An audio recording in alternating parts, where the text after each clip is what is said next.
Hello everyone, it's your girl Tanya. Thank you for tuning in to another chapter of Books and Brown Liquor. This video is my book review of Bad Cree by Jessica James, okay? I love this book so much. I listened to it on audio, so I don't have the physical copy. Actually, when I go to the store, I don't really see this book that much in person. But anyway, I got it on Audible. I love this book. I love this book so much. I love books that tell stories of indigenous culture.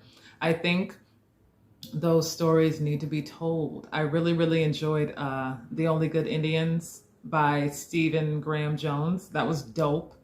I loved all the indigenous culture and all of the, the backstory and tradition and, like listening to the elders, all that stuff. So this is following a young girl by the name of Mackenzie. It takes place in Canada, and basically she moved away from her family because she had a hard time dealing with a couple deaths that took place in her family. She lost some really close family members, and her way of dealing with the grief was basically avoiding it. She was tired of hearing everyone talking about the grief, the sadness. She basically moved away, and I guess she tried to heal on her own.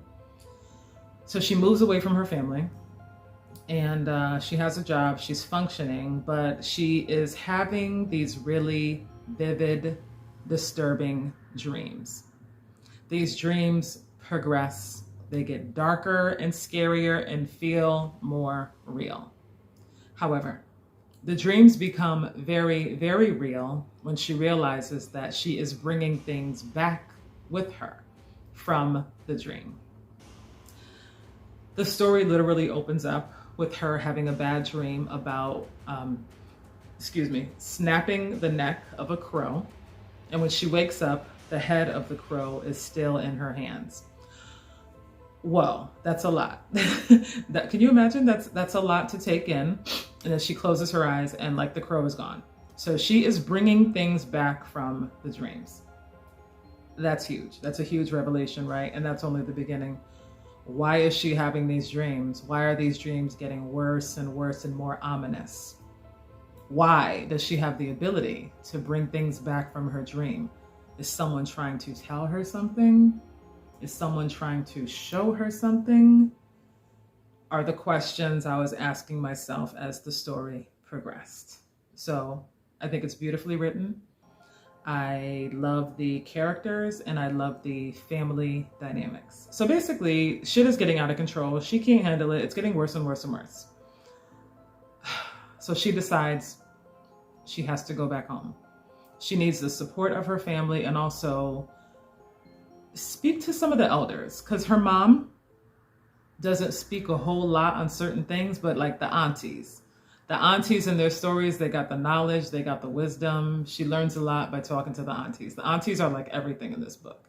So she goes home and she kind of has to face the grief that she's been avoiding, but also she really doesn't want to tell her family everything that's going on with these dreams, because are they going to freak out? Am I going to scare them? So then she learns that her family has a history with dreams. So it's not just her. There's a reason she's having these dreams. I can't get into the reason because that would be giving away too much, but there's a reason she's having these dreams. And I have to say, like, all of your questions, they are answered.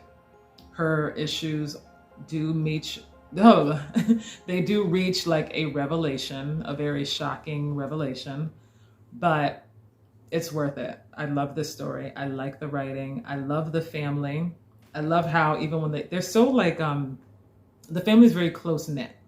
There's a lot of love there, even if they don't like necessarily talk all flowery and they're not like overtly affectionate, but like the love is there.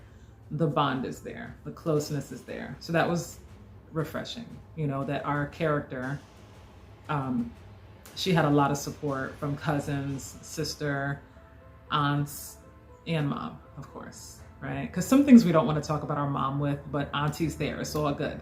So I love the aunties. I love the family. I love how they all basically embraced her, even though she wasn't being like straightforward with everything. They could see through her little, avoidance or whatever. They kind of knew, okay, you know how she is. She needs us. We going in. So I really enjoyed the story without saying too much. But like I said, the reason why she's having the dreams and like what's really going on, when you find that out,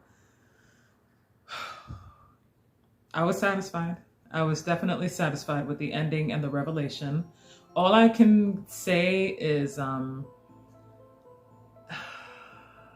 you know how there are a lot of stories of across different cultures, you have stories about mythical creatures. And there's a part of me that always wonders, like, do these things exist? Like the Jersey Devil or like La Chupacabra. Do these things really exist? So all I'm saying is there are Native American or indigenous mythical creatures as well. Do they really exist? That's all I can say without saying too much. So keep an open mind going in. There are some supernatural elements. I would say this book is about grief. This book is about how powerful our dreams can be, but there's also some parts that are kind of horrifying too. But the horror doesn't take over the entire book.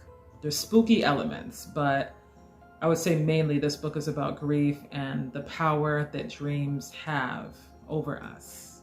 Okay? That's all I'm gonna say. For me, this was a 5. I enjoyed this book thoroughly.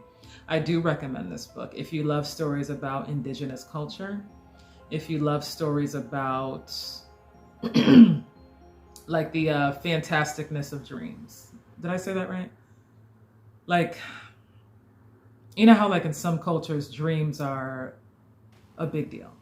Like, why is it that,